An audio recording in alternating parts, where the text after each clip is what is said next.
El tema de hoy, yo sí creo que es uno de los más importantes, porque suma todas las habilidades, técnicas, conocimientos que hemos ido compartiendo a lo largo de estas videocharlas. El día de hoy vamos a centrarnos en el tema de jóvenes y justicia restaurativa, un camino para la reparación del daño. Entonces, aquí yo empezaría con una pregunta y eso, quiero que estén conectados y conectadas conmigo. ¿Cómo, cómo empezamos? ¿Cómo, cómo hacemos para reconciliarnos, eh, qué hacemos con quien nos ha hecho daño? ¿Qué hacemos con quien nos ha fallado? O como muy bien dijo Javier, a quien le hemos fallado y de una u otra forma nos falló. ¿Qué hacemos con los delincuentes o con los que llamamos delincuentes? Que en cultura de paz se llamarían los que nos han fallado, eh, los ofensores, los que nos dañaron de alguna otra forma, robándonos, maltratándonos, ofendiendo. ¿Qué hacemos? A ver si me ayudan enviando algunas ideas. ¿Qué hacemos con ellos si queremos empezar a construir paz, romper ciclos de violencia? ¿Qué, qué hacemos con estas personas que nos han fallado? Eh, a ver, me mandan por favor algunas, así en tres palabritas, una palabrita, si alguien tiene la capacidad de decir, ¿qué hacemos con estas personas que nos han fallado? Y si queremos romper ciclos de violencia, bueno, ¿cómo empezamos a trabajar con ellos? A ver, si con Alex vamos oyendo algunas de sus ideas, de estos más de 500 y tantas personas conectadas, ¿qué hacemos con quien nos ha fallado? Claro que sí, doctora, ya están llegando algunas participaciones de nuestras y nuestros asistentes. Nos comentan, primero que nada, debemos de tener disposición para perdonar, estar abiertos al perdón. También nos comentan que es necesario crear programas reales de rehabilitación, darle a las personas un trato más digno, ofrecerles capacitación para el trabajo, validar su historia, escuchar y conocer sus motivos. Dice Paula Patricia Chávez que primero desafortunadamente los juzgamos, sin embargo debemos conocerlos. Nos comentan también que, bueno, tenemos que saber cuáles son las razones que los llevaron a actuar, hay que perdonar y aceptar, hay que buscar acompañamiento profesional y también hay que intentar que se den cuenta del daño que han hecho. Excelente. Bueno, estamos muy, muy conectados y ven el potencial que tiene México para ser un país que vive en paz. Todo lo que han dicho, fíjense, en cuestión de segundos, que Alex pudo sistematizar y estoy segura que están llegando más. Tenemos muchos y muchas mexicanas que sabemos qué podemos y debemos hacer si queremos romper ciclos de violencia.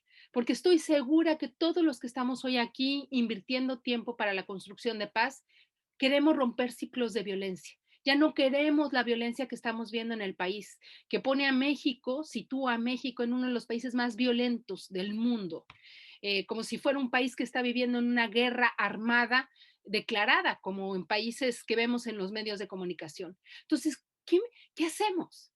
¿Cómo empezamos a cambiar esto? Y es eso, ¿qué hacemos con quien nos ha fallado para empezar a quitarle fuentes de poder a los, a los que ejercen la violencia? Y sí, todo lo que ustedes dijeron, todo, perdón, reconciliación, entender causas que llevaron a las personas a cometer las fallas, eh, dar alternativas, todo esto es justicia restaurativa. Hasta el día de hoy, recuerden, nuestra reforma penal es muy, muy nueva. Somos un país que de hecho íbamos atrás en la justicia restaurativa, en los mecanismos alternos de resolución de conflictos, y es muy nuevo. Apenas estamos metiéndonos, pero después de oírlos y oírlas, estoy segura que tenemos un potencial inmenso. Entonces, en México predominó hasta hace muy poco y todavía, vamos a ser honestos, un sistema sobre todo punitivo, que se centraba y todavía nos centramos en castigar al delincuente, vengarnos, que pague, que sufra por haber violado la regla, ¿no? Este, y la gran o el gran olvidado siempre eran las víctimas. Viene estos esfuerzos que también yo creo que en gran medida vienen por una fuerte presión internacional. Países como con menos grado de desarrollo que nosotros ya llevaban estos mecanismos alternos de resolución de conflictos, la justicia restaurativa mucho más avanzada. Entonces ya México era una vergüenza. Entonces, ahora tenemos esta posibilidad muy incipiente, pero que va evolucionando y va evolucionando a buen paso. Sin embargo, tenemos todavía muchos retos que vamos a ir dialogando a lo largo de mi presentación. Lo que sí es cierto es que hasta hoy, hasta el día de hoy, las medidas punitivas, de mano dura, de subir penas, de castigar más a los que cometen faltas, no han funcionado, sino al contrario, han sido contraproducentes porque generan más odio, más frustración y quitan elementos educativos y sobre todo de lo que vamos a hablar mucho a lo largo de mi presentación, que no rompen, no terminan con estos ciclos de violencia que se siguen escalando hasta convertirse en o transmutarse en formas de violencia mucho más dolorosa. Yo lo que quiero insistir mucho es que siempre hay alternativas a la violencia. Como hemos manejado a lo largo de estas videoconferencias, la violencia no es innata, no es natural a la especie humana. La violencia, como la paz, se aprende. Y así como se aprende, se puede desaprender. Entonces, hay alternativas a la violencia. Y una de las alternativas aquí en este círculo hermoso, hay varias que pueden construir paz, pero una de ellas que vamos a abordar el día de hoy es la justicia restaurativa. ¿Qué hacemos con aquellos que nos han fallado o, otra vez retomo a Javier, o que les hemos fallado?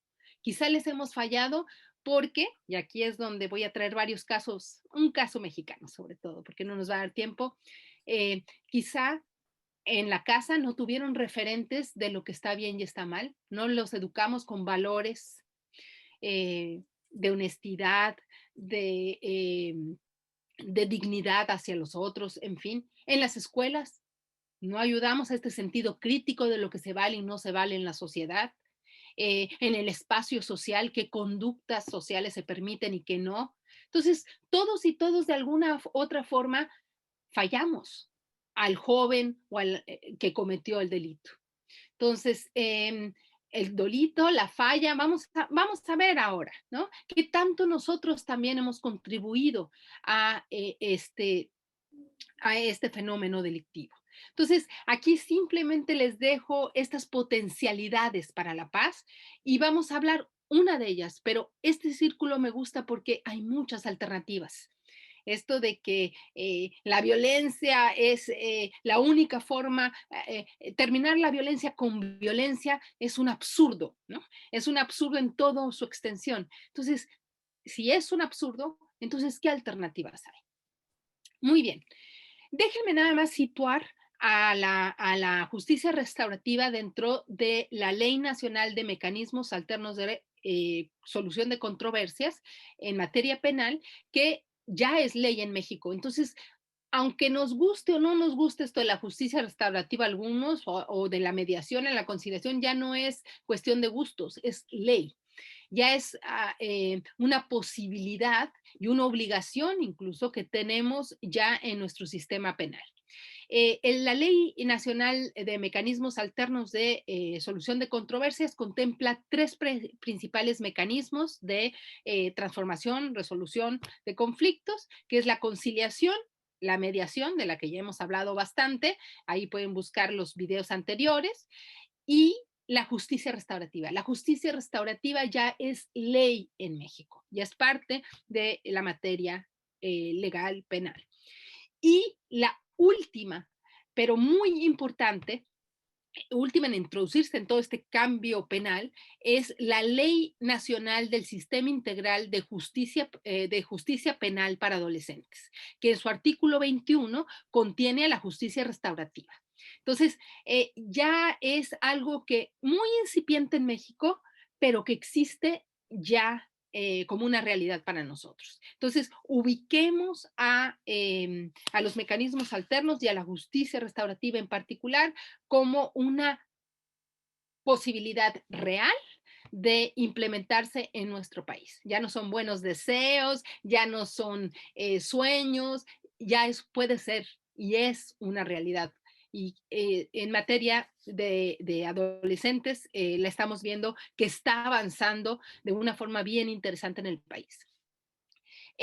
Aquí es importante decir que en el sistema de justicia para adolescentes se cuentan sobre todo con tres procesos restaurativos. Prometo no ser tan técnica, esto nada más para que quede bien claro. Las reuniones víctima-ofensor, que es una forma, las juntas restaurativas y los círculos restaurativos. Vamos a hablar de ellos a lo largo de la presentación.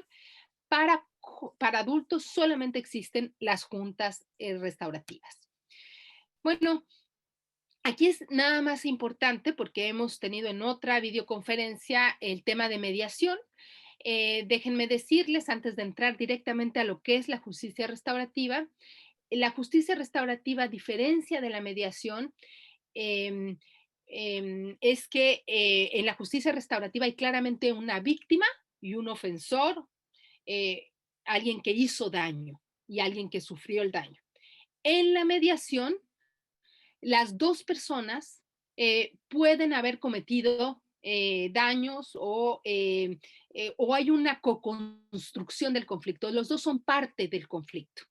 En cambio, en la justicia restaurativa claramente hay una inequidad de la responsabilidad.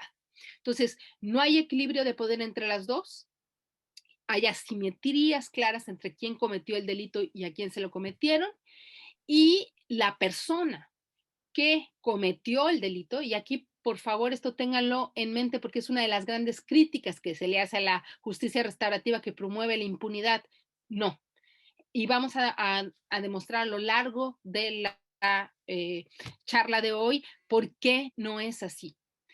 Aquí la justicia restaurativa busca poner en el centro a la víctima y la reparación del daño a la víctima, sin olvidar al ofensor y la necesidad de romper ese ciclo de violencia para reintegrar al ofensor o la ofensora a la comunidad nuevamente. Entonces, lo importante aquí es reconocer que en la justicia restaurativa no hay equidad de responsabilidades, alguien tiene que pagar, resarcir, reponer, volver al orden lo que hizo mal. Esto es bien importante.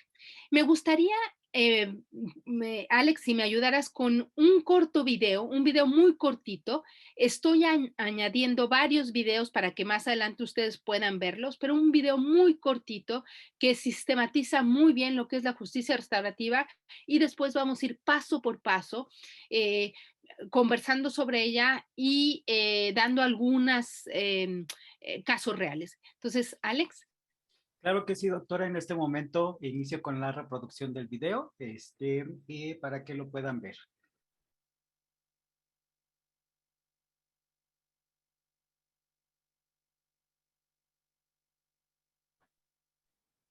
No se escucha.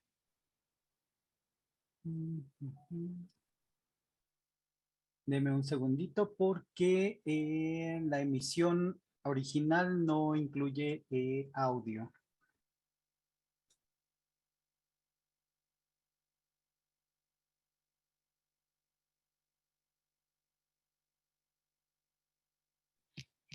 ¿Quieres que pongamos el mío? A ver si... Sí, por favor, doctora, porque la emisión original... permítame un segundito. Ya encontré el problema. Lo repito. Ante un crimen, ya conocemos de sobra la forma que funciona la justicia tradicional. Ocurrido el delito, se busca primordialmente el castigo del perpetrador quien infringió la ley, y también el cumplimiento de una serie de principios legales abstractos que en nada resuelven el conflicto entre las partes. No obstante, el crimen suele ser una ofensa que causa daños a las personas y a las comunidades, y el reconocimiento de esta realidad es que surge una nueva forma de pensar la justicia, llamada restitutiva o compasiva. Aquí lo que se busca es que se repare el daño causado que pudo haber trastornado enormemente la vida de las víctimas y que sean las partes involucradas quienes tomen protagonismo en el proceso, pues son ambas quienes realmente importan. Así que los focos de todo proceso restaurativo son la resolución de las necesidades de la víctima, es decir, la reparación y la toma de la responsabilidad por parte del ofensor frente a la agresión cometida, de tal forma que se deja a un lado la idea del castigo. Para ello, se propicia el encuentro voluntario entre víctimas y ofensores, de manera que sean ellos mismos quienes decidan colectivamente cómo lidiar con las consecuencias del delito y las implicaciones futuras. En últimas, aquel profundo relacionamiento entre las partes implicadas puede transformarse en un mecanismo verdaderamente útil para afrontar no solo los daños físicos y materiales, sino también los prejuicios psicológicos y sociales causados por el crimen. En resumen, es posible que nos encontremos frente a una forma más democrática y humana de hacer justicia, o al menos puede que así lo sea una sociedad que valore más el perdón y la reconciliación que el castigo y el rencor.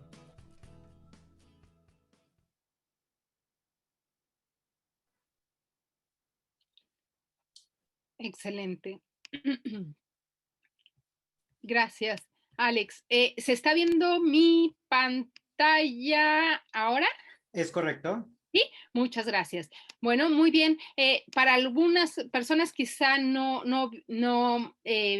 escucharon también, no se preocupen, van a tener el link al video, son 1 minuto y pico, y vienen más videos acompañados en mi presentación y en los materiales, carpeta de materiales que podemos compartir con mucho gusto con ustedes.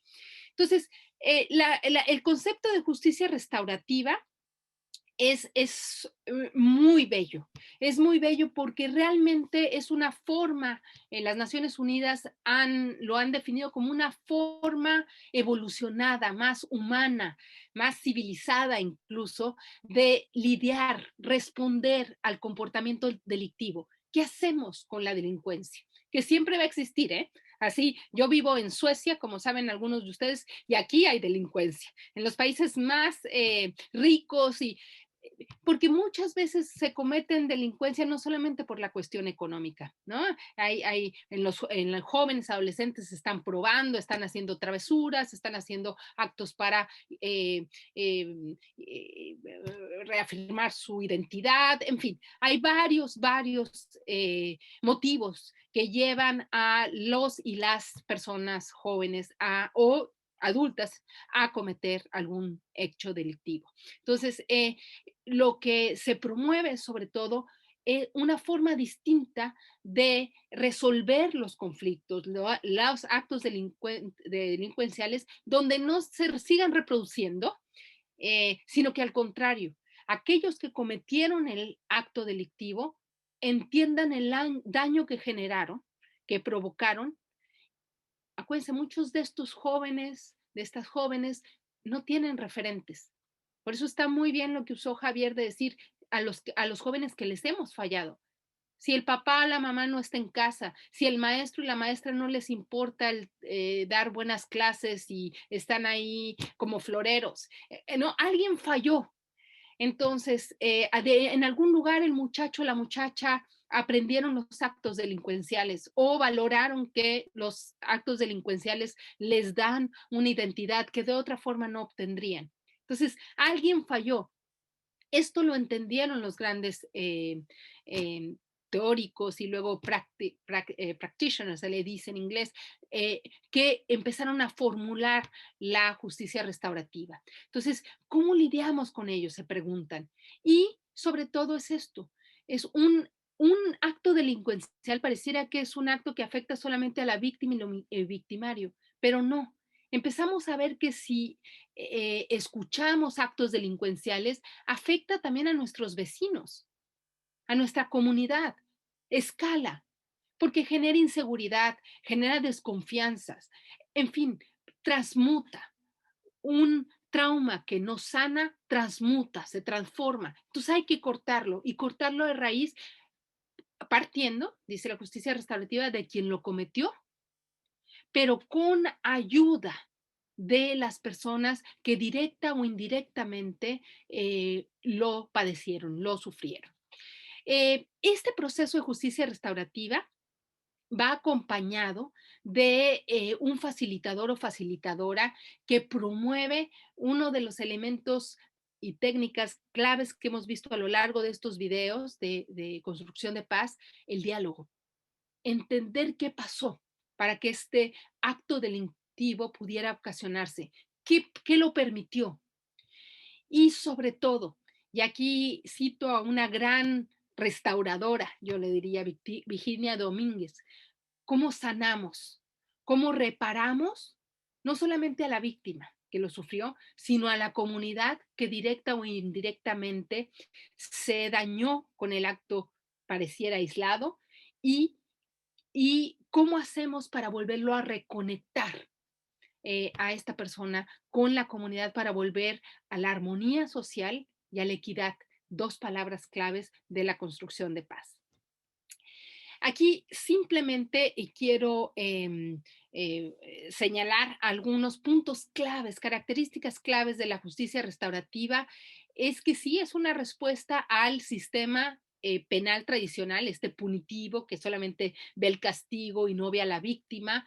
Eh, eh, es también un esfuerzo muy grande por reducir estas grandes cargas los tribunales, que de por sí no sirven de nada, 98% de impunidad en México. Bueno, no podemos seguir apostando a este sistema, tenemos que buscar alternativas mucho más efectivas, que vayan al fondo de las necesidades de las personas y sobre todo buscar alternativas al encarcelamiento como hoy, y esto es algo que podemos conversar en la parte de preguntas y respuestas, como hoy día están las prisiones, lo peor que podemos hacer es seguir apostando a encerrar a los y las jóvenes y los adultos que cometen algún tipo de delito en nuestras prisiones, porque lo único que estamos generando, y es algo que vamos a ver a lo largo de mi presentación, son Frankensteins, ¿no?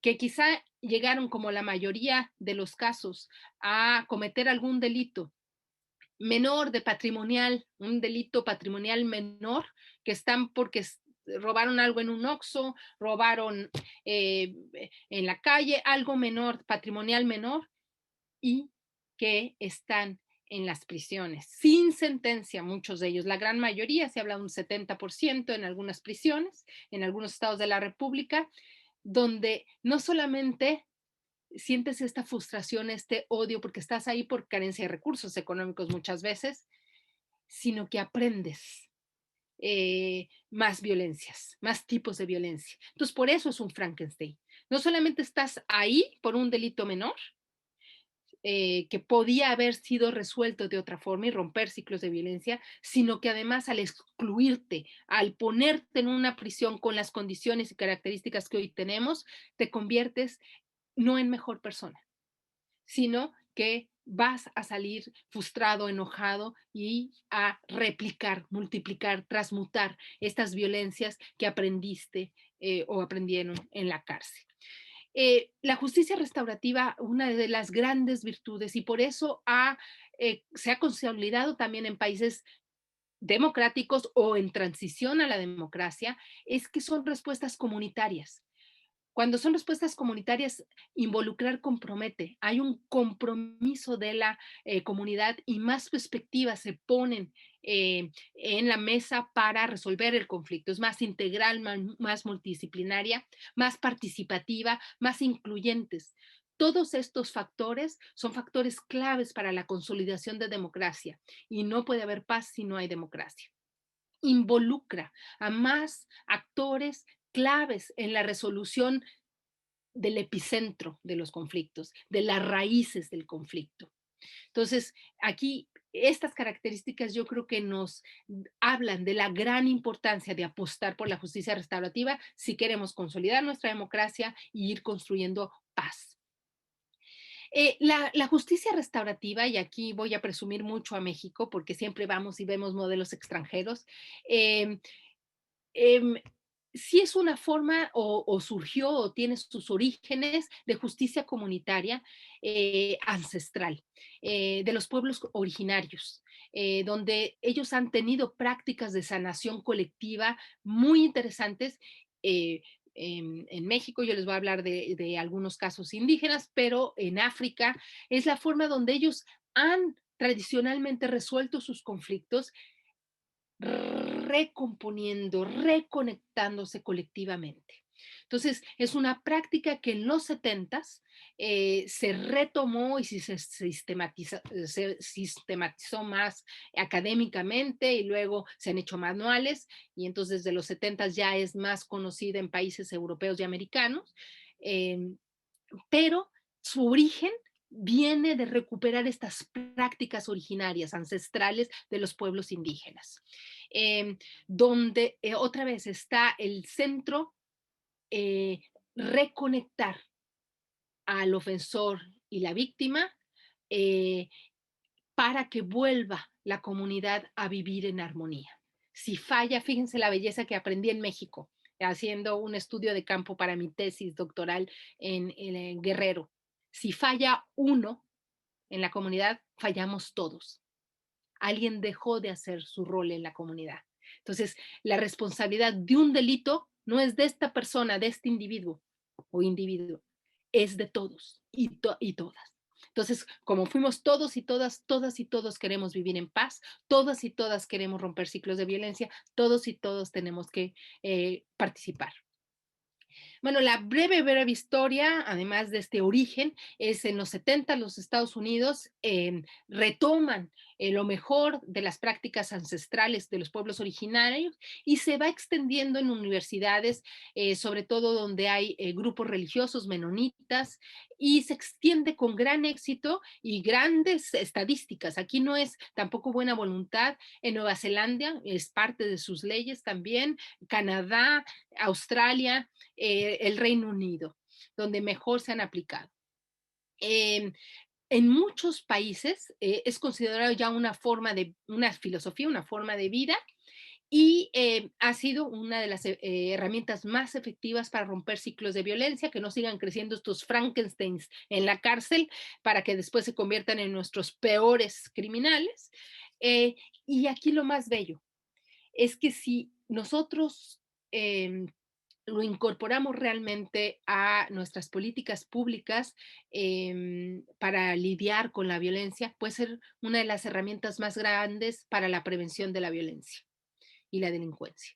Entonces, sobre todo con jóvenes, y vamos a ver cómo. Entonces, puede, bien entendida, bien aplicada, bien conceptualizada y de forma colectiva, puede ser una de las estrategias más efectivas de la prevención de la violencia y las delincuencias. Aquí, déjenme darle las 4, si tienen que recordar algo de la justicia restaurativa, serían estas 4 R's, las famosas 4 R's de la justicia restaurativa, que la vamos a ver poquito a poquito a lo largo de mi presentación.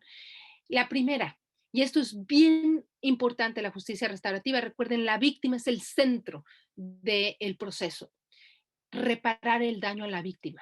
Cero impunidad. Muchas veces dicen es que el delincuente y su abogado nada más quieren reducir la sentencia. No.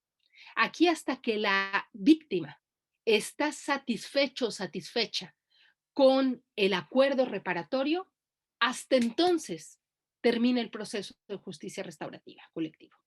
Entonces, el primer paso es la reparación del daño a la víctima o víctimas, porque como dijimos, no, un hecho no es un hecho aislado, daña directa o indirectamente a otros y otras. Segundo, y ahorita vamos a ver cada uno de ellos. Vayan mandando sus preguntas, dudas, comentarios, por favor, en el chat. El segundo, esta justicia restaurativa no funcionaría, le faltaría una pata a la mesa si no hay un reconocimiento del daño por parte del ofensor.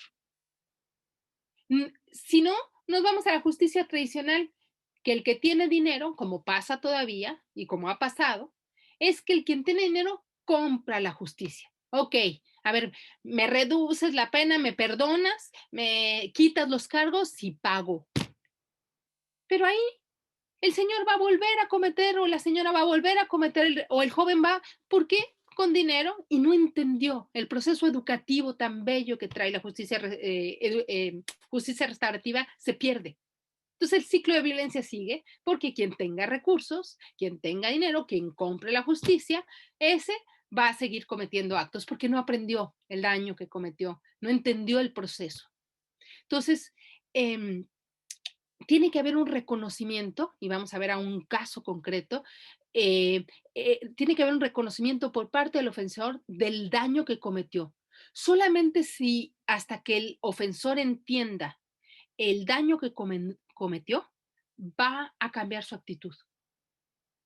¿Cuántas veces no hemos oído de los delincuentes haciendo trabajo de campo en las prisiones? Cuando se les pregunta, ¿por qué? ¿Por qué robaste? ¿Por qué si no necesitabas? Ay, sí, hombre, si era quitarle un pelo a un gato, si es millonario, ni lo iba a notar, ¿no? ¿O por qué violaste? Por qué la violaste? ¿Por qué? ¿No? Pero si les gusta. Hay respuestas que de verdad no, uno no puede, porque no ha entendido el daño que le causó a la persona y a la comunidad el daño. ¿Por qué incendiaste? ¿Por qué robaste, violaste? No, no entendieron el daño, no dimensionaron. Las respuestas que dan muchas veces son eso, porque no tienen referente. Se han vivido, dice Elena Isaola, una de las grandes estudiosas de los conflictos delictivos en México, 75% de las personas que hoy están en prisión por algún delito viven o son parte de familias que tienen delincuentes en su familia, que han estado en prisión. O sea, el referente es la delincuencia. No se pregunta de dónde viene el dinero, no se pregunta cómo se obtuvo, ¿no? De ninguna forma. Entonces, los referentes de lo que está bien, está mal, no están presentes.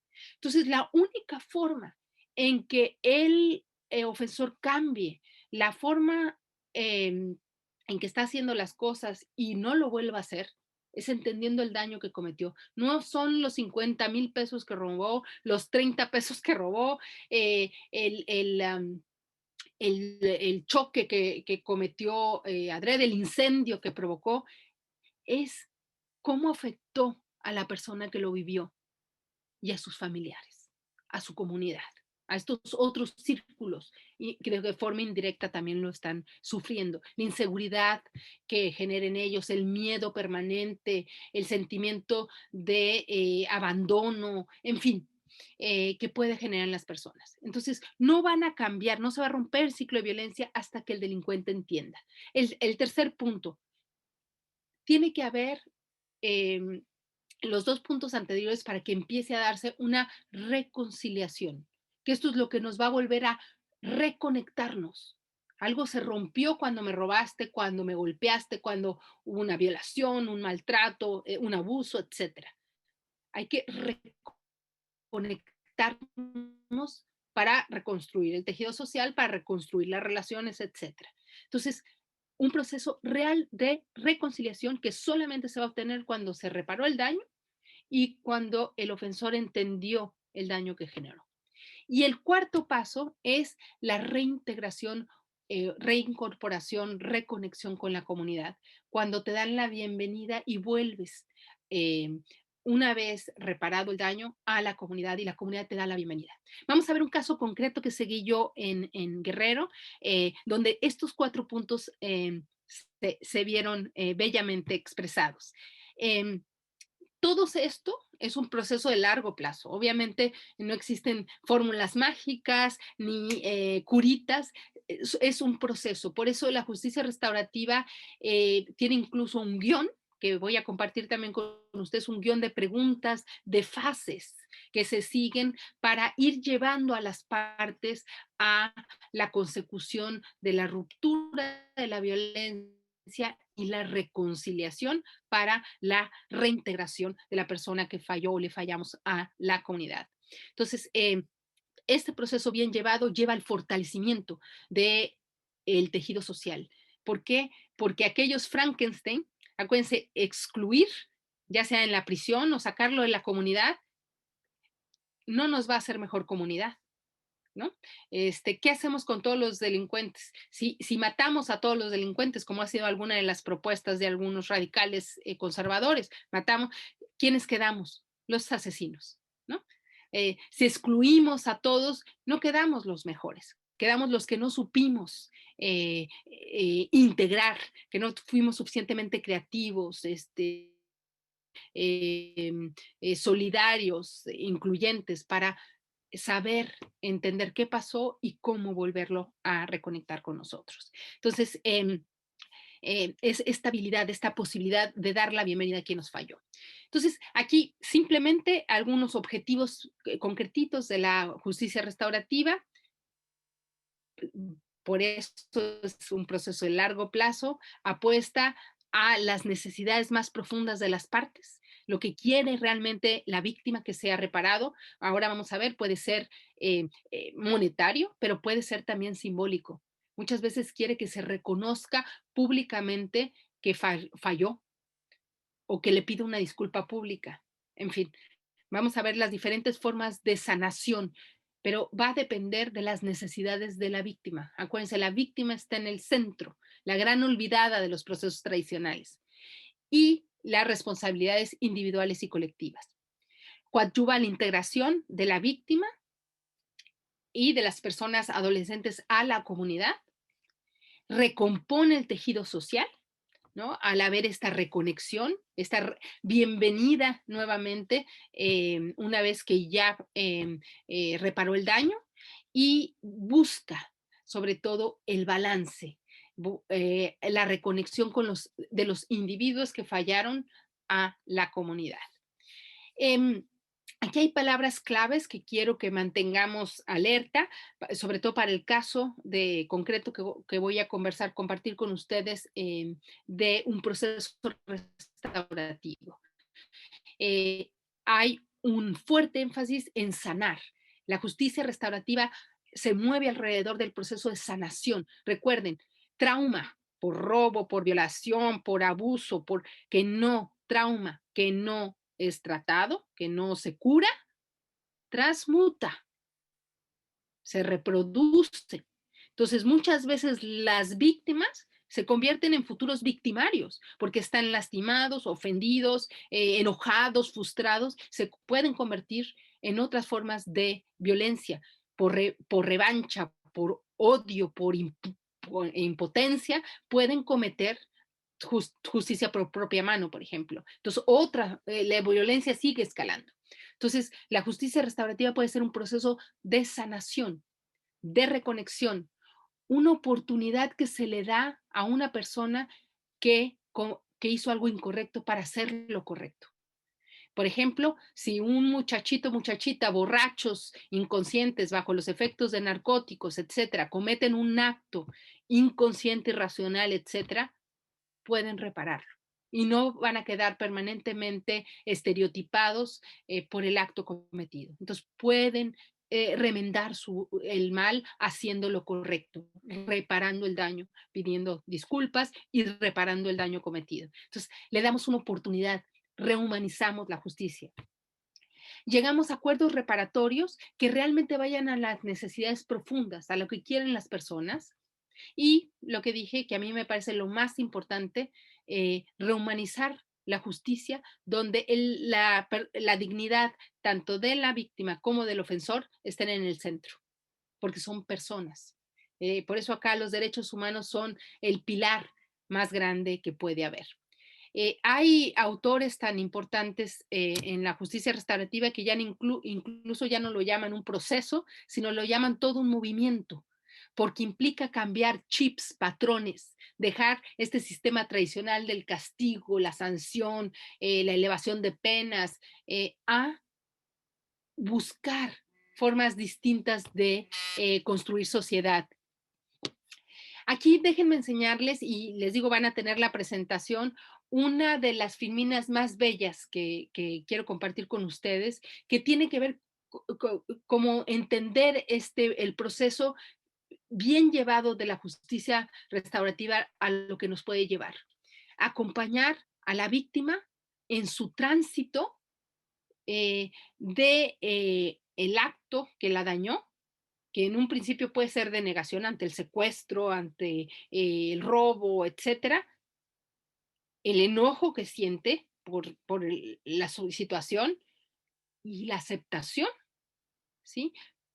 Mientras que al infractor, ofensor, delincuente, también un acto de negación, siempre puede haberlo, que al oír lo que cometió, el daño que cometió, cómo se sintió la otra parte, el generarle empatía a través del proceso de justicia restaurativa, va a empezar a sentir pena, remordimiento, reconocimiento entonces del daño que causó, asume responsabilidad y entonces hay una restitución del daño. Y aquí, al final del triángulo, se da la reconciliación. Si no hay este proceso que va por eso me gustó tanto la imagen, no puede haber reconciliación. Entonces, el reconocimiento de la justicia restaurativa parte de estos dos procesos paralelos, pero que al final se juntan, que tienen que pasar todas las partes, tanto las víctimas como los victimarios, para llegar a un punto de encuentro, porque ya a través de este proceso de justicia restaurativa fueron yendo a las distintas etapas hasta que se encuentran en un proceso de potencial reconciliación o justicia restaurativa. No puede iniciarse un proceso de justicia restaurativa si una de las dos partes no está de acuerdo. Es un proceso, por tanto, voluntario. Y generalmente lo que hacen los facilitadores de los procesos restaurativos es ir primero, fíjense qué interesante, con el joven o la persona que cometió el acto delictivo. Sondear con él si realmente esta persona va a entrar comprometido con todo lo que implica, con estas R's famosas, al proceso restaurativo. Si no hay esta convicción, este entendimiento, esta voluntariedad, simplemente no se lleva, porque si no sería generar expectativas a la parte ofendida y sería revictimizar en el proceso de encuentro con el ofensor. Entonces, un buen facilitador de los procesos restaurativos va primero con el ofensor, sondea, lo sensibiliza y una vez valorado, decide si puede haber estas juntas restaurativas o no. Entonces, el primer paso es se va con el ofensor. Si el ofensor tiene voluntad y está dispuesto a prepararse para el encuentro, que les digo es un proceso de largo tiempo, entonces se va posteriormente, se invita a la parte ofendida, víctima, para que también se prepare y puedan entonces llegar a un proceso de junta restaurativa. Entonces, la víctima, el segundo punto sería, tiene que dar su consentimiento pleno, bien informado de lo que implica ser mayor de edad para poder entrar en este proceso restaurativo. Y el tercer paso es la presencia de este facilitador o facilitadora, que en México es increíble la velocidad con la que se están capacitando. Vamos a ver ahora las características de estos facilitadores y facilitadoras, pero tiene que estar bien preparado para ser capaz de un encuentro tan doloroso, ¿no? Tan lleno de daños, lograr llegar a la reconexión y a acuerdos entre ellos dos, a través de un método que vamos a ver ahora mismo. Bueno, ¿quiénes según esta ley, el perfil de los facilitadores restaurativos? Son personas que han estado capacitadas y que tienen actitudes para el proceso. Pueden ser de cualquier profesión. En algunos estados se han puesto algunas profesiones en particular, pero casi en todas se confirma que son abogados, pueden ser abogados o psicólogos, trabajadores sociales, terapeutas. No es un proceso terapéutico, en todo caso sería un proceso terapéutico colectivo, pero muchas veces lo que hace la justicia restaurativa es, si ve que la parte está muy, muy afectada, alguna de las dos partes puede apoyarse en un terapeuta. Em, pero aquí lo que nos habla es que los perfiles son amplios.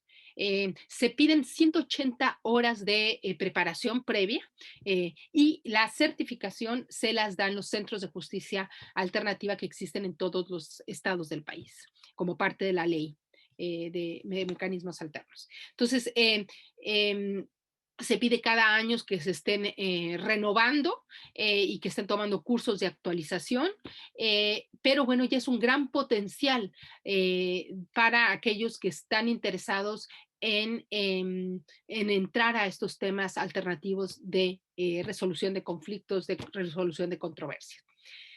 ¿Cuáles serían entonces las habilidades, estas actitudes adecuadas que se necesitarían? Bueno, obviamente tiene que ser alguien de los que hemos hablado en otras videoconferencias, alguien que sepa crear empatía, ayudar a las partes a ponerse en los zapatos del otro. Vamos a ver en un momento cómo este guión del proceso de justicia ayuda a las partes a que se pongan en el lugar del otro desde tú cómo te sentirías si te robaran tu carro, que es lo que da fuente de alimentación a la familia y ya no tengas con qué alimentar a la familia. O el carro que era prestado del hermano y que ahora tiene un nuevo conflicto, no solamente no tiene el carro que lo ayudaba a alimentar a la familia, sino que además ahora se lo debe al hermano, entonces genera un conflicto intrafamiliar, en fin, ¿no? Entonces, la capacidad de generar empatía, y la empatía no es gratis, como hemos dicho en otras sesiones, la empatía se aprende. Hay gente que nacemos con un don particular de conectar, de entender a las otras personas, de sincronizar, sintonizarnos mejor con otros o otras, pero la empatía se puede aprender. Hay muchos manuales, hay muchos materiales que pueden ayudarnos a mejorar nuestra generación de empatía con el sufrimiento, el dolor de los demás.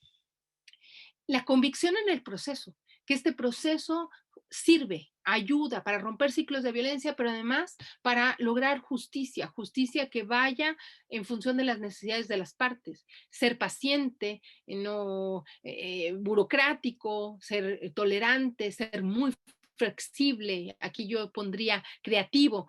No sé, a ver si me mandan algunos en el chat, algunas de las características que crean ustedes que necesita un facilitador restaurativo. A ver, además de las que están ahí que me faltaron, además de la creatividad, a ver, ¿cuál otra que consideran ustedes que puede ser una de las características? Alex, a ver cuál te llega. Claro que sí, doctora.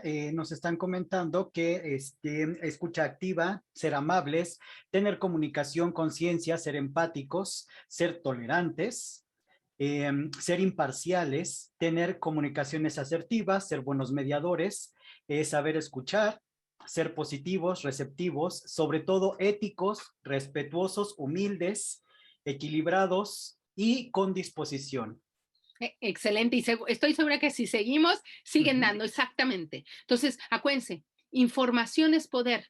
Entre más técnicas y habilidades tengamos para poder hacer frente a los conflictos, mayor capacidad, habilidad tendremos para transformarlos positivamente. Entonces, aprendan comunicación efectiva, comunicación asertiva, negociación colaborativa, mediación. Todas esas herramientas, todas estas habilidades ayudan a ser mejores en nuestra capacidad para transformar los conflictos y facilitar procesos con otros y con otras. Yo diría que a mí me encanta esta última también, que un buen facilitador, como un buen mediador, es aquel que es capaz de sacar lo mejor de las dos partes. Una vez que los ayudó a la empatía, a sentir, a que sintiera como el otro sintió, en fin, lograr que al momento de generar estos acuerdos reparatorios, las dos partes entendieron, conectaron tan bien que están saliendo con un acuerdo reparatorio mejor de lo que eran ellos como personas, porque fue un proceso educativo donde sacó lo mejor de mí. Yo no me sabía tan generoso, yo no me sabía tan, bueno para entender, empático, para entender la posición de otro, en fin. El gran problema de esto, de la formación de los facilitadores, y por eso lo puse aquí como un problema, es que hay una gran presión por sacar estadísticas y números oficiales, ¿no? Para que funcionen los mecanismos alternos y en algunos casos están preparando medio al vapor algunos facilitadores. Entonces, aquí sí es importante estar constantemente preparándonos, exigiendo mayor calidad en los cursos de preparación de los facilitadores, porque luego yo veo que ponen unos cursos que digo, Dios mío, esto no es. Pero bueno, es parte del reto, es tan nuevo para nosotros que mexicanos que estamos en el proceso, pero yo creo que vamos, ahí vamos.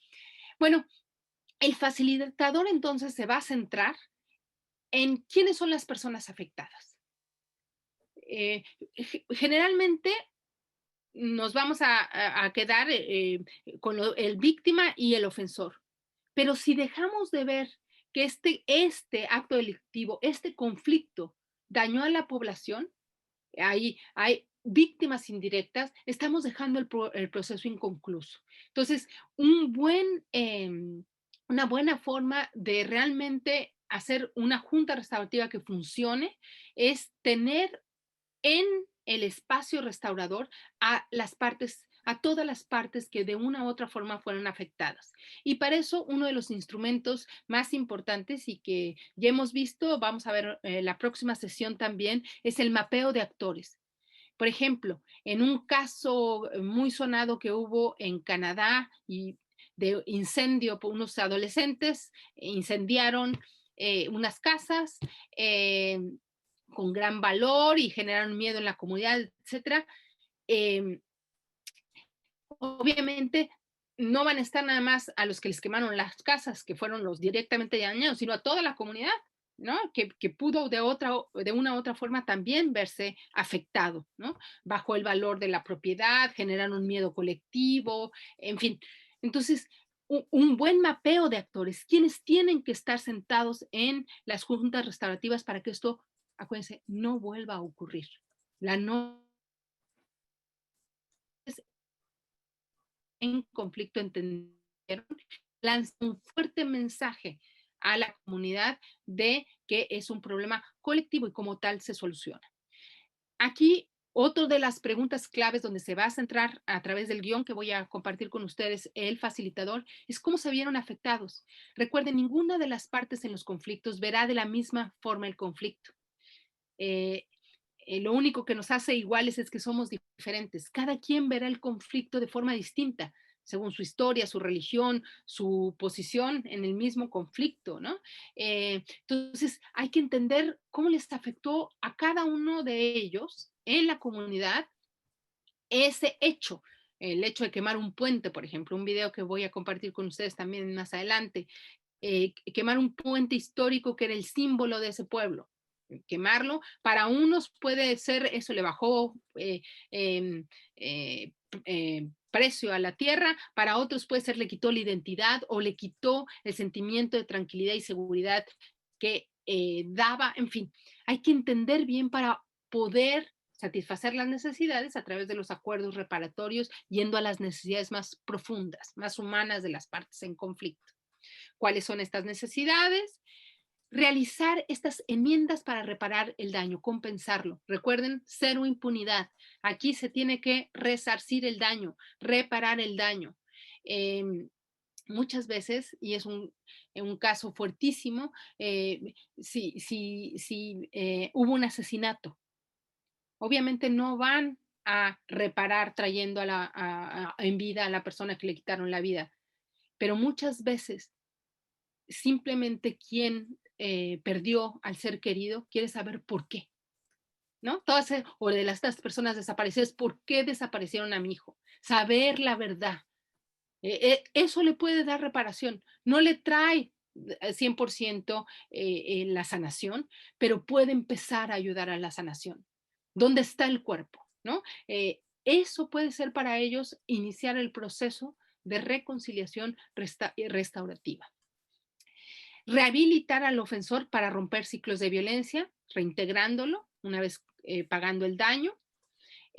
Satisfacción de las partes, lo que va a generar reconexión, y lo más importante y lo que ahora estamos tratando de documentar es que no se repita el acto delictivo. Eso, al romper el círculo de violencia, lo que queremos es que esta persona que cometió el delito no lo vuelva a cometer porque ya entendió el daño que generó, ya entendió que hay consecuencias, que no hay impunidad, y no lo va a volver a cometer porque sabe que cometió daño.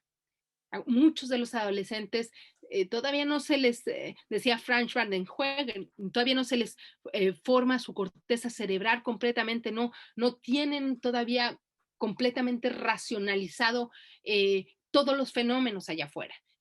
Están formando su conciencia crítica. Entonces, hay que hacerles que como parte del proceso educativo que genera la justicia restaurativa, hacerles entender, conectarlos con el daño que cometieron para que no se vuelva a repetir. Los países donde ya la justicia restaurativa es muy fuerte, donde ya es un proceso muy, muy fuerte, demuestran el bajo grado de reincidencia de las personas que son sometidas o que entran a los procesos de justicia restaurativa es muy bajo el número, la estadística de personas que reinciden, lo que demuestra que hay gran potencialidad para la justicia restaurativa. Bueno, ¿quiénes son? Para irnos acercando al caso que quiero compartir con ustedes de justicia restaurativa, ¿quiénes son las personas que participan o que deben estar ahí en el proceso de justicia restaurativa?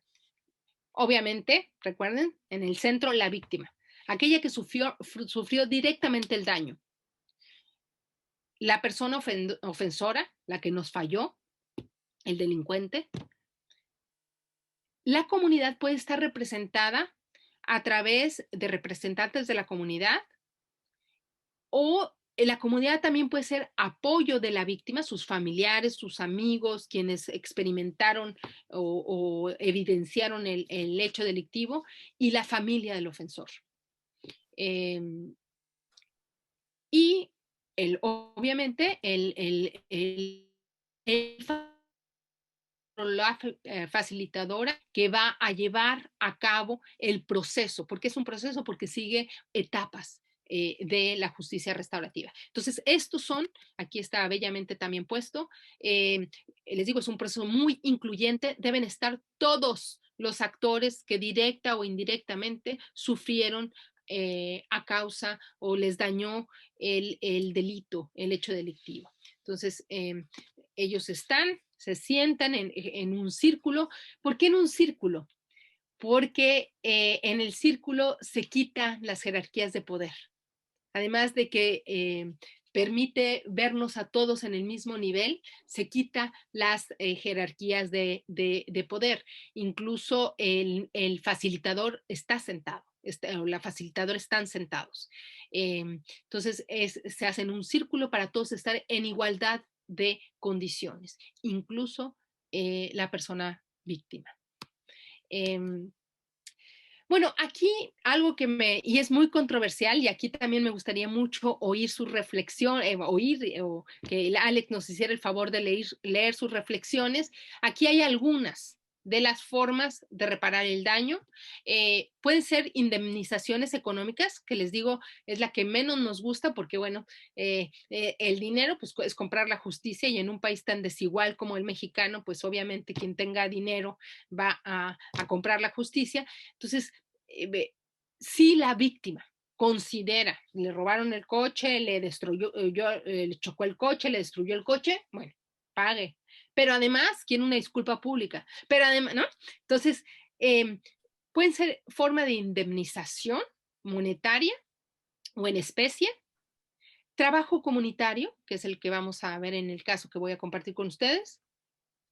puede ser una libertad condicional reparadora, es decir, que se someta el delincuente o la delincuente a terapias para liberarse de adicciones, terapias de manejo de violencias, en fin, ¿no? Que puede estar condicionada, ¿ok? No vas a prisión para que no te me conviertas en una Frankenstein o Frankenstein, pero a condición de que repares el daño que cometiste, pero además este es un caso muy, muy fuerte el que a mí me tocó aquí, que fue violencia intrafamiliar, un hijo que llevaba drogado, un joven, llegó el papá, salió furioso a decirle cómo se atrevía a llegar a estas horas, lo golpea, le da un botellazo, hay sangre, entonces es cuando hay sangre, ustedes saben, por ley ya tiene que ser remitido. Entonces, obviamente el padre no quería que el hijo fuera a la prisión, no iba a salir mejor su hijo, entonces condicionó el daño cometido o el daño recibido a que su hijo se internara en una clínica. Entonces, eso fue para él, con eso, además de una disculpa, obviamente, y que se metiera a un centro de rehabilitación. Entonces, ¿no? Va a depender, acuérdense, no es lo que el facilitador o la facilitadora consideren que es lo mejor, es las necesidades vienen de la víctima y de las víctimas directas e indirectas. Vamos a ver cómo las víctimas indirectas también tienen formas de querer reparar sus daños. Una disculpa pública. Muchas veces la palabra que nos cuesta más trabajo de pronunciar es el perdón, ¿no? Y más cuando tienes que ser público, donde reconoces el daño que pudiste haber cometido, un acto de discriminación, etcétera, sexista, machista, etcétera. Por tanto, estas reparaciones pueden ser de índole material, que pinte la iglesia que rayoteó con graffiti, que reconstruya la escuela que hizo vandalismo, que reconstruya, como va a ser el caso que voy a comentar, calles o haga trabajo comunitario limpiando basura, en fin. Aquí en Suecia se usa mucho esto del trabajo comunitario como una forma de reparación social del daño, sobre todo en cuestiones de jóvenes con el graffiti. Entonces, si encuentran un graffiti, ponen a pintar todo el edificio. Obviamente, la persona que lo grafiteó tiene que comprar los materiales y aquí todo eso es carísimo. Entonces, bueno, va a venir de lo que la parte, acuérdense, la protagonista de este proceso es la víctima, donde fíjense qué maravilla, deja de ser víctima para ser sobreviviente y protagonista del evento. Entonces, por eso me gusta tanto este triángulo así, pasa del miedo, del enojo, de la frustración, al perdón y al reconocimiento. Hay un gran restaurador en México, un facilitador restaurativo en México, Alejandro Valle, se lo recomiendo mucho, estoy incluyendo materiales de él en la carpeta, pero él dice, por ejemplo, aquí en globitos, y los globitos más claros son los míos que yo le añadí, pero él dice que las características que promueven realmente los procesos restaurativos es que además de reparar material y simbólicamente a las víctimas, evita que se revictimicen al darle este protagonismo a la víctima, le quita esto de víctima para convertirlo en la principal actor, aumenta la empatía entre las partes, restablece las relaciones o crea nuevas, hay gran participación de los involucrados, construye memoria histórica, oportunidad de cambio, aumento de la empatía, en fin.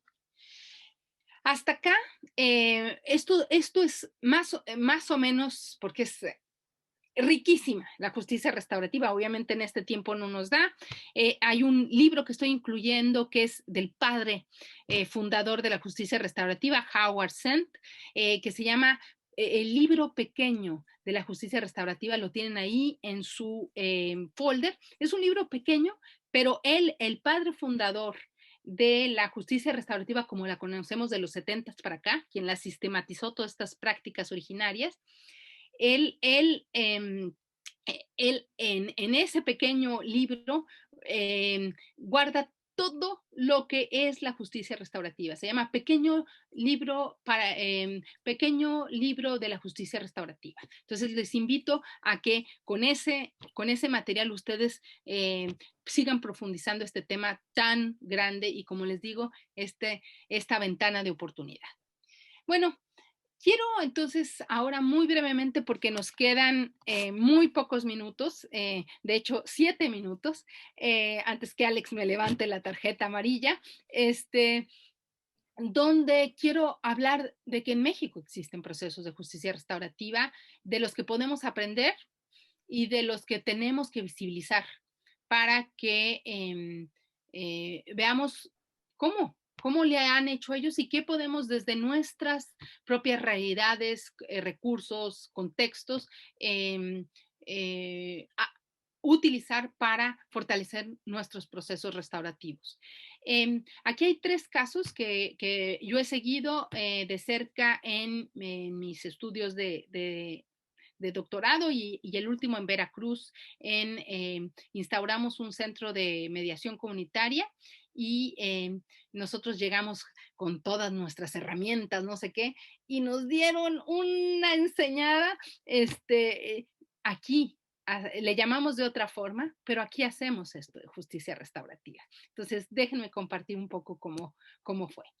Y bueno, el primer caso en el que centré mi tesis doctoral es en el caso de la policía comunitaria, el sistema de seguridad y justicia. Ha cambiado mucho. Yo sé que ahora hay un poco de problemas allá, pero cuando yo fui en 2003, el sistema de justicia y seguridad y justicia, que todavía está funcionando, y ahora vamos a ver cómo, fue donde yo aprendí a través de este seguimiento de un caso, esta idea de en una asamblea comunitaria, que realmente era una junta comunitaria, una junta restaurativa, si alguien falló en la comunidad, recuerde, compañero, me acuerdo que dijo, si alguien falló en la comunidad, fallamos todos, ¿no? Alguien dejó de hacer su parte. El sistema de seguridad y justicia está sobre todo, ahí ven un mapa de Guerrero, en la Costa Chica montaña de Guerrero, y lo que hicieron ellos primero fue, ante el abuso de poder, la delincuencia, el secuestro, etcétera, dijeron alto. Entregaban ellos a los delincuentes a las autoridades en complicidad con los delincuentes lo liberaban, y entonces se vengaba el delincuente que había detenido las personas de los pueblos, se vengaba y venía con Frankenstein, ¿no? Los 2 días o 10 horas que lo tuvieron retenido y luego pagó y lo soltaron, en esas 10 horas su odio, frustración, venganza, deseo de venganza, llegaba a los pueblos a matar y a cometer barbaridad y media. Entonces, los pueblos dijeron, no, ¿cómo le hacíamos antes para vivir en paz? Entonces, lo que dijeron fue retomar lo mejor de sus usos y costumbres. Hay muchos abusos y costumbres que hemos cuestionado también, el rol de la mujer sobre todo. Pero estos pueblos se reinventaron. En el caso de la justicia de la CRAC, de la Policía Comunitaria en Guerrero, ellos se reinventaron, han incluido a las mujeres, los derechos humanos como parte de su consolidación de su sistema. Y lo que hicieron ellos, el caso que yo seguí para que vean qué belleza, es 2 jóvenes que habían cometido robo en el pueblo, en San Luis Acatlán, que a mí me tocó cuando los capturaron. Eran hijos de miembros de la comunidad, pero habían robado y consumían droga. Ok. ¿Qué se va a hacer con ellos? Si los mandamos a la policía, los van a maltratar, a la cárcel, los van a maltratar, los van a golpear. Entonces decidieron que estos muchachos, lo que les faltaba es que sus papás no los habían educado correctamente. Entonces lo que había que hacer era reeducarlos, un proceso de reeducación para que entendieran lo que habían fallado. Entonces lo que hicieron fue, no tenían 3 meses de castigo, 4 meses en la prisión de la comunidad, sino que hasta que los principales y las principales vieran que ya realmente habían entendido el daño cometido, habían reparado el daño y podían reintegrarse a la comunidad. Entonces, yo lo seguí en varias comunidades donde en la mañana hacían trabajo comunitario, reconstruían la iglesia, reconstruían caminos, limpiaban los centros comunitarios, etcétera, y en las tardes iban a pláticas con los principales. ¿Quiénes son los principales y las principales? Los más sabios de las comunidades indígenas, donde les decían por qué sus actos habían sido dañinos, lastimaban.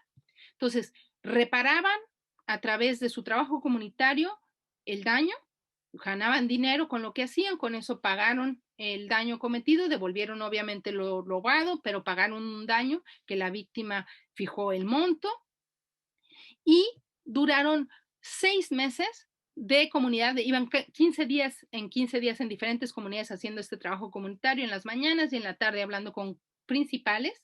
Entonces, proceso de pago, reparación del daño, reconocimiento del daño a través de las pláticas con los principales, y me tocó después de 6 meses en una asamblea comunitaria, una junta comunitaria, donde se les recibía, los principales habían dicho que ya, los muchachos hablaban diferente, los muchachos pensaban diferente, y los liberaron con una fiesta.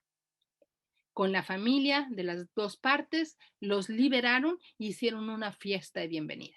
Es uno de los procesos más bellos que he visto de justicia restaurativa. Ese es un caso. Me voy a saltar el de Cherán, pero quiero nada más compartirles el bellísimo caso que encontré en Papantla, Veracruz, con el descubrimiento de los cantillanes. Los cantillanes son unos especies de altares que tienen los pueblos totonacas allá, y que donde ponen lo más preciado. Y en torno a los cantillanes es ahí donde las principales, sientan a las partes que están en conflicto o que están conflictuando a la comunidad para que se sienten ahí y hablen del conflicto. Y no se paran de ahí hasta que no se resuelva el conflicto. Entonces, es una forma muy bella de empezar y fíjense, son jóvenes generalmente los que delinquen, una forma de entender lo que pasó, de reeducar y de reconectar a las personas que han fallado en el conflicto. Entonces, acá hay una foto hermosísima en Papantla, Veracruz. Esto fue hace 6 años, donde ¿qué es el cantillán? Recordarnos lo que somos, nuestra identidad de comunidad, de colectivo.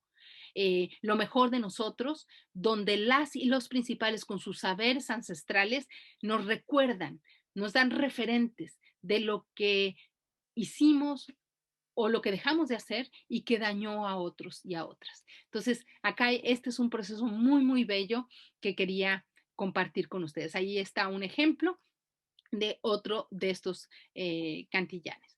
Bueno, no quiero pasar a las experiencias internacionales, decirles que ahí dejo materiales, pero donde se han consolidado los procesos de justicia restaurativa, que son sobre todo Canadá, Nueva Zelanda, Australia, los Estados Unidos, las cifras hablan por sí mismas. Ha bajado la reincidencia, se han reforzado comunidades y sobre todo las víctimas han quedado satisfechas con los resultados. Entonces, yo cerraría aquí mi participación directa y entraría a la parte de preguntas y respuestas. Les pido que vayan mandando con Alex, por favor, preguntas, respuestas, comentarios, y decirles que estoy dejando muchos materiales. Acá en la presentación hay varios, pero además una carpeta completa con EBDA.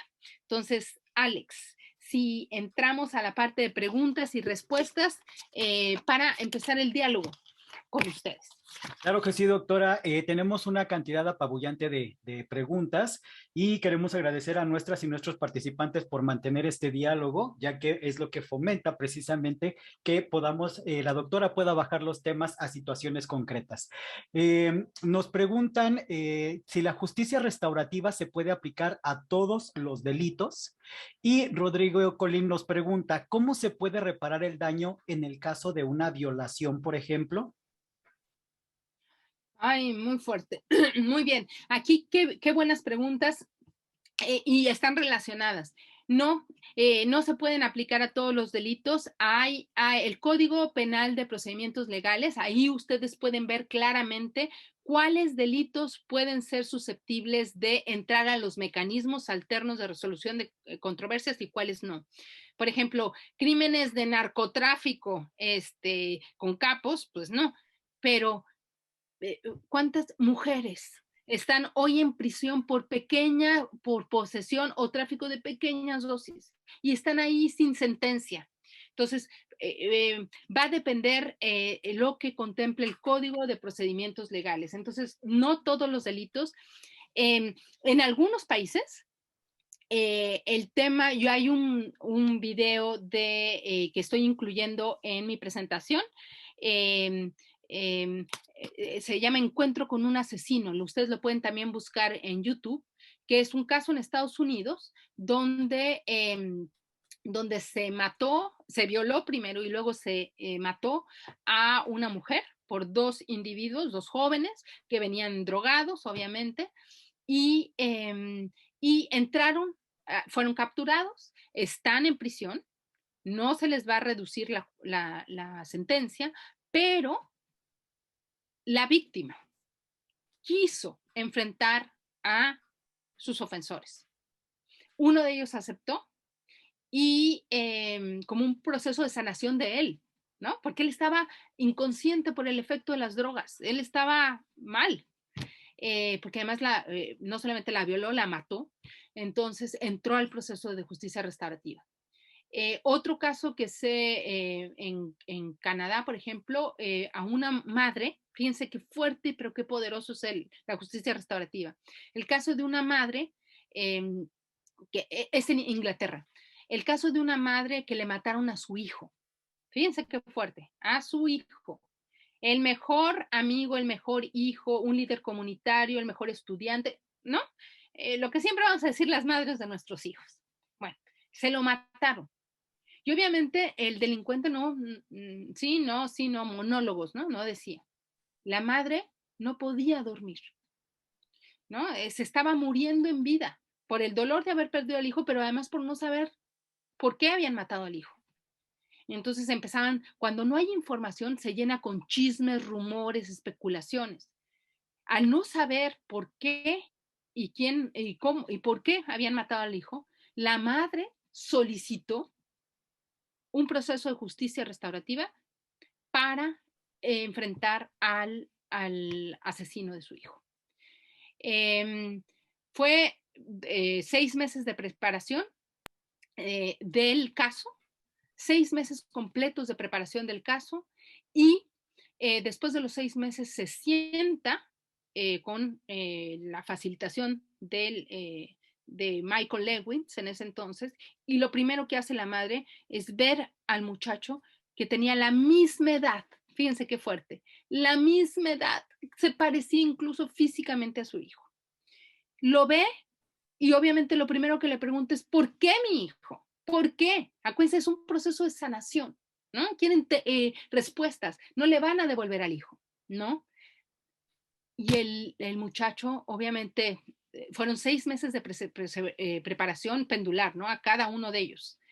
Y le dice, no, señora, yo no quería matar a su hijo. Yo no iba a matar a su hijo. Su hijo hacía trabajo comunitario con gangs, con pandillas. Él estaba tan drogado, tan mal, que lo que quería eran los tenis. Y el muchacho, el hijo de la señora, se resistió. Entonces lo aventó, lo golpeó, pero ya los chismes y especulaciones es que si el muchacho para ganarse a la otra banda había entrado a la banda, en fin. Entonces la mujer no estaba pudiendo dormir y se estaba muriendo en vida. Entonces, por eso pidió la justicia restaurativa. La cuestión final es que cuando entiende que no era su hijo, ve al muchachito, el muchachito le cuenta su historia. ¿Por qué lo hizo? ¿De dónde viene? Él venía de violación, de problema intrafamiliar, de muchas violencias él mismo. Entendió, logró generar empatía, logró encontrar perdón y sanación. Obviamente no le van a devolver a su hijo, pero por lo menos la tranquilidad de quitarse todas esas telarañas, fantasmas, rumores, chismes y empezar a sanar, ¿no? Entonces, ciertamente es difícil incluir la justicia restaurativa a todos los procesos, no hay fórmulas mágicas, pero en algunos casos cuando las dos partes por procesos voluntarios quieren procesos restaurativos, son posibles, incluso el asesinato. Yo me acuerdo que Virgilia Domínguez, la gran facilitadora de procesos restaurativos española, ella habló de procesos restaurativos en caso de violación. Pero acuérdense, estos países ya han evolucionado el tema de justicia restaurativa en sus países con mucho tiempo. México está empezando y claramente tiene establecido en el Código Penal que ni violación, ni asesinato, ni crímenes federales de narcotráfico. Pero sí está, nuestra justicia restaurativa sí permite para narcotráfico en menudeo, violencia intrafamiliar donde las dos partes estén de acuerdo, por ejemplo, donde no haya sistematicidad en la violencia. Por ejemplo, este caso que les conté de padre y hijo, ¿no? Donde hubo golpes, hubo sangre, ahí sí, pero hay casos que claramente donde no se puede. Alex. Muchas gracias, doctora. También nos preguntan, después del proceso de justicia restaurativa, pero antes de la reintegración, ¿es necesario un programa de tratamiento al ofensor para poder reintegrarlo? Y por su parte, Alfonso Martínez nos dice, el proceso de justicia restaurativa, ¿cómo garantiza el no volver a reincidir? Muy bien, no reincidir. Buenísimas preguntas, gracias. Bueno, obviamente, por el proceso que lleva pues, un proceso, no es una fórmula mágica, necesita seguir etapas. Es un proceso que el tratamiento, le contestaría la primera pregunta, sería eso, el facilitador de reunirnos, puede ser incluso contraproducente, puede ser revictimizador, reunirnos sin previa preparación, los prepara de forma personalizada, separada, entonces va con una parte, la entrena, la prepara, les digo, el proceso que acompañé de Michael Ledung con la mujer y el joven, fueron 6 meses, entonces va a depender de las partes, entonces, pero el caso es que el facilitador va a ayudar a la parte a entender el daño que cometió. Entonces hay un tratamiento ahí. O sea, se convierte el facilitador en el referente y muchas veces hasta ese proceso acompañado con la familia, ¿no? Entonces es hablar con la familia. Muchos de los videos que estoy compartiendo con ustedes llevan casos concretitos de justicia restaurativa, cómo fueron todos estos procesos previos a la junta restaurativa donde se encuentran ofensor y ofendido, ofendida. Pero ese ya es un proceso de tratamiento, cuando el facilitador se sienta a preguntarlo por qué lo hizo, qué lo llevó a cometer el acto, si él sabe las consecuencias que generó, en fin, ya hay un proceso previo, pero el proceso más educativo y más fuerte y el que puede cambiar totalmente es al momento de ver a su víctima, ¿no? Al momento del encuentro. Sigue siendo un proceso educativo, ¿no? Donde empieza esto, no lo había visto así, pues no lo habías visto así. Esto de robarle un pelo a un gato, hombre, si le quité 100,000, ¿no? 10,000 pesos, ni le iba a notar o 1,000 pesos. Bueno, esos 1,000 pesos, lo que significaba para esa persona en ese momento, ¿no? Entonces, es ponerlo en el zapato. Entonces, es todo un proceso de tratamiento y les digo, como me ha tocado también acompañar casos donde, por ejemplo, parte de los acuerdos reparatorios es además de reparar el daño monetario, la indemnización, etcétera, la reparación total de lo dañado, se obliga o se compromete a la parte a meterse a una clínica para tratamiento de drogas o de alcoholismo o de neurosis. Me tocó un caso bien interesante de neurosis, ¿no? El tipo tenía problemas neuróticos, entonces reaccionaba, no sabía controlar sus emociones. A nadie nos enseñaron, hay que aprenderlo. Entonces, sí. De la reincidencia, bueno, sobre todo en los países donde está bien consolidada ya la justicia restaurativa, el porcentaje de no reincidencia de aquellos que han sido sometidos a los casos de justicia restaurativa es muy grande. En el caso de Estados Unidos, que es el que más conozco, es incluso de solamente el 20% reincide y varía de estado a estado, ¿no? Pero en promedio es 20% menos, ya eso es una gran número. En México, ustedes pueden ver los casos si entran a los centros de justicia restaurativa o centros de justicia alternativa de cada uno de sus estados, ellos por ley tienen que dar cifras. Entonces, ahí ustedes pueden ver casos de reincidencia.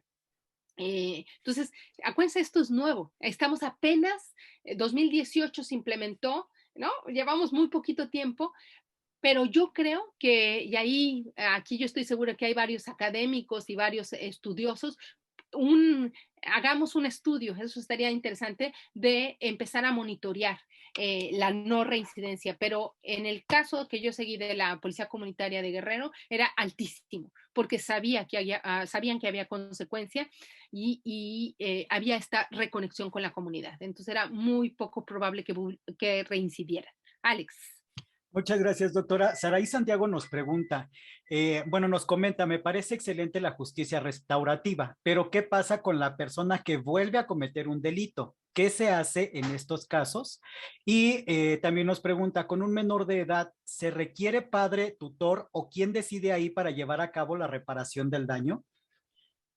Claro, muy buenas preguntas también. Bueno, quien reincide perdió la oportunidad, ¿no? Realmente, acuérdense, va a depender de las partes. Si es un proceso voluntario, si entran al proceso de justicia restaurativa, pero va también a depender de las partes si se baja la condena o no. Muchas de las partes con sus abogados pueden entrar nada más para bajar penas. Entonces, si esto se detecta por el facilitador o la víctima, obviamente puede dejarse esa voluntariedad y simplemente no llevarse.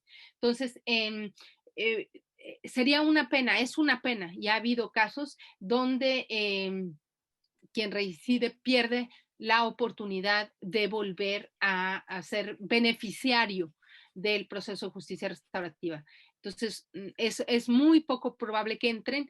En el caso de menores, sí puede haber que si no funcionó la justicia restaurativa, entonces junta restaurativa, acuérdense que hay varias, entonces pueden entrar círculos restaurativos, hay otras figuras, pero en el caso, acuérdense, México es firmante de acuerdos internacionales donde se busca el bien superior del niño, ¿no? Entonces, lo que queremos es que no se le aumente pena, sino que se le ayude. Y sobre todo cuando son menores de edad, ¿no? Que están formando su corteza cerebral y todavía están en proceso de redefinir qué está bien, qué está mal, en fin. Entonces ahí puede haber, va a depender mucho del juez y de la otra parte, de la víctima, que vea realmente la situación y que pueda estar dispuesta a entrar a otro proceso de justicia restaurativa. Sí. Y Muchas el otro, gracias. Sí.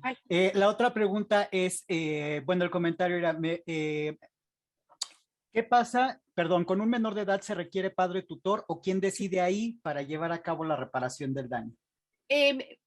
Cuando obviamente tienen que ser delitos menores y es el padre o tutor quien acompaña como parte de esta acompañante comunitario al menor, quien lo acompaña en las juntas restaurativas, sí. Perfecto, doctora. Carmen Muñoz nos pregunta, ¿cómo se lleva a cabo la justicia restaurativa en un pedófilo? Y Alberto Juárez nos dice, ¿se puede aplicar la justicia restaurativa en caso de violencia intrafamiliar? Si es el caso, ¿cómo se trabaja con las víctimas y el victimario, ya que no hay una sola víctima? Muy buenas preguntas. Bueno, con los pedófilos, obviamente, qué difícil, pero ¿saben qué? En Argentina, y ustedes pueden buscarlo, en Argentina, precisamente como estos pedófilos son muchas veces tan intocables, están enfermos. Yo sí creo que es una enfermedad, que muchas veces las víctimas, acuérdense, aquí el centro es la víctima, pide pide procesos de justicia restaurativa para poderle decir, hay incluso un documental bien interesante donde varias mujeres que se descubrieron víctimas de este pedófilo se reúnen para hacer una junta restaurativa y entre ellas poder enfrentar al pedófilo. Y al final una de ellas, cuando el pedófilo, obviamente, ya hicieron una capa protectora, ya no ven y no escuchan y no oyen, ¿no? Cuando al final una de ellas oye a la madre que le dice, este hombre que ustedes ven aquí, que es un desgraciado y que les ha hecho tanto daño, él fue violado. Cuenta la historia de hombre que parecía inmutable. Y una de ellas lo abraza y lo perdona. Le dice, lo siento. Y en ese momento, el pedófilo se desmorona. Obviamente aquí no querían ni que se le redujera la condena, querían decirle entre varias, hacerle montón para que el tipo, la madre cuenta, por eso como parte de la comunidad cuenta la historia del pedófilo. Él fue violado por su mismo padre, en fin, muchos de los violadores fueron violados, son víctimas de la violencia y eso también tenemos que reconocerlo. Por eso tenemos que romper el ciclo de violencia. Pero estas mujeres, además de que le dijeron, cuando una de ellas sintió empatía, fíjense, porque ella también, violada por él, sintió empatía de lo que pudo haber sentido el niño cuando su padre lo viola. Es decir, lo primero que hizo fue abrazarlo y perdonarlo. Lo desmoronó. Como que los pedófilos están esperando en un juicio que les tires, ya no oye, no ve, no escucha. Lo otro no.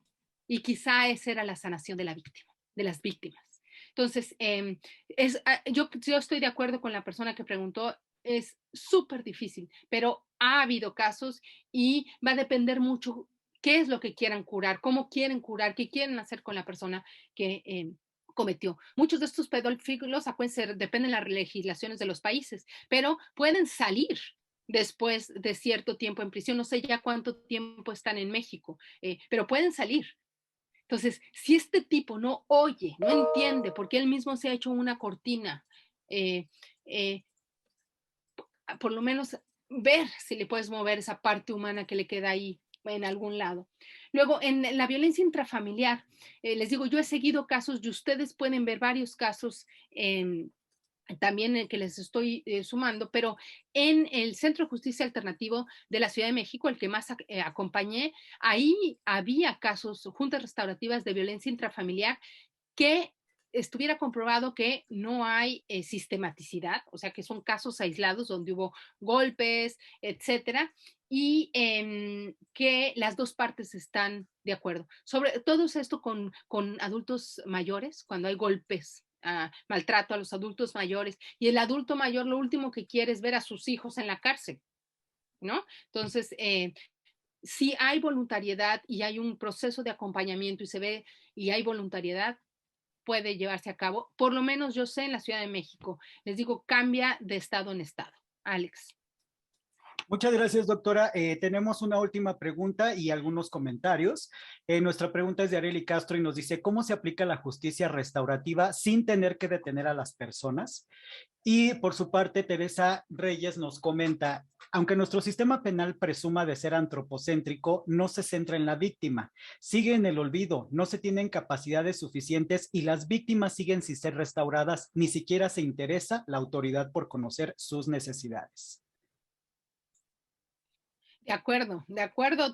Estoy totalmente de acuerdo con este comentario. Todavía lo aplicamos en 2018 y todavía hay estoy totalmente de acuerdo, todavía la víctima sigue siendo la gran olvidada, por eso hay que apostar en estos sistemas de justicia restaurativa donde pongan en el centro a la víctima, es lo más importante, porque si no, seguimos, acuérdense, esta víctima se puede convertir en nuestro peor victimario porque siente enojado, frustrado, etcétera. Entonces hay que romper ciclos de violencia y por eso tenemos que seguir apostando a la justicia restaurativa.